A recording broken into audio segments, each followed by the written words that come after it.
আল্লাহকে বলবে, আল্লাহ আমার বাবা আমারে দুনিয়ায় সব কিছু করাইছে, কিন্তু আমারে কোনোদিন নামাজের কথা বলে, পর্দার কথা বলে নাই, কোরআন শিখার কথা বলে নাই। আল্লাহ ওই বাবাকে আমার সামনে নিয়ে আসেন, ওই বাবার বুকের উপর পা দিয়ে আমি জাহান্নামে যেতে চাই। বলেন না নাউজুবিল্লাহ। একজন মা, একজন বোন, একজন মেয়ের উপরে কমপক্ষে 4 জন জিম্মাদার। কয়জন জিম্মাদার? 4 জন। আপনার মেয়ে বোরখা পরে না, আপনার মেয়ে পর্দা করে না, আপনার মেয়ে নামাজ পড়ে না, আপনার স্ত্রী আপনার কথা শুনে না, আপনার স্ত্রী নামাজ পড়ে না, আপনার স্ত্রী পর্দা করে না, এগুলো জবাব দিতে হবে কমপক্ষে 4 জন ব্যক্তিকে। 1 নাম্বার, সর্বপ্রথম তার বাবা। আল্লাহকে বলবে, আল্লাহ আমার বাবা আমারে দুনিয়ায় সব কিছু করাইছে, কিন্তু আমারে কোনোদিন নামাজের কথা বলে, পর্দার কথা বলে নাই, কোরআন শিখার কথা বলে নাই।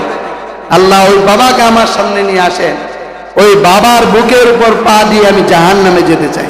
বলেন না নাউজুবিল্লাহ।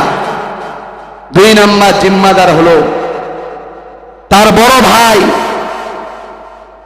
বাবার পরে বড় ভাইয়ের স্থান। বড় ভাই হলো জিম্মাদার। বড় ভাই যদি না বলে, কাল কিয়ামতের দিন ওই বড় ভাইকেও সামনে আনবে, আনার পরে তার বুকের উপরে পা দিয়ে জাহান্নামে যাবে। 3 নাম্বার জিম্মাদার হলো তার স্বামী। কাল কিয়ামতের দিন ওই স্বামীকে জিজ্ঞাসা করবে যে, তোমার স্ত্রীকে তুমি পর্দায় রাখনি কেন, নামাজ পড়াওনি কেন, কোরআন শেখাওনি কেন? কাল কিয়ামতের দিন জিজ্ঞাসা করে। 4 নাম্বার হলো ওই মহিলা বড় ছেলে। এই 4 জন ব্যক্তি কমপক্ষে একজন মহিলার কারণে জাহান্নামে যাবে। তাইলে আপনি আমি চিন্তা করে দেখুন, আপনি আমার বাড়ির অবস্থা রাখি। এখান থেকে আমি উদাত্ত আহ্বান জানাবো, যেহেতু আমার সামনে প্রধান বক্তা মাওলানা ওমর ফারুক বিপ্লবী সাহেব বসে আছেন, তিনি আপনাদেরকে খুব সুন্দর বয়ান শোনাবেন। আপনারা সবাই থাকবেন এবং মুনাজাত শেষ করে যাবেন ইনশাআল্লাহ। আমি যেগুলো আলোচনা করলাম, এই আলোচনাগুলোর ভিতরে যেগুলো ভালো কথা, সেই ভালো কথাগুলো আমল করার চেষ্টা করব।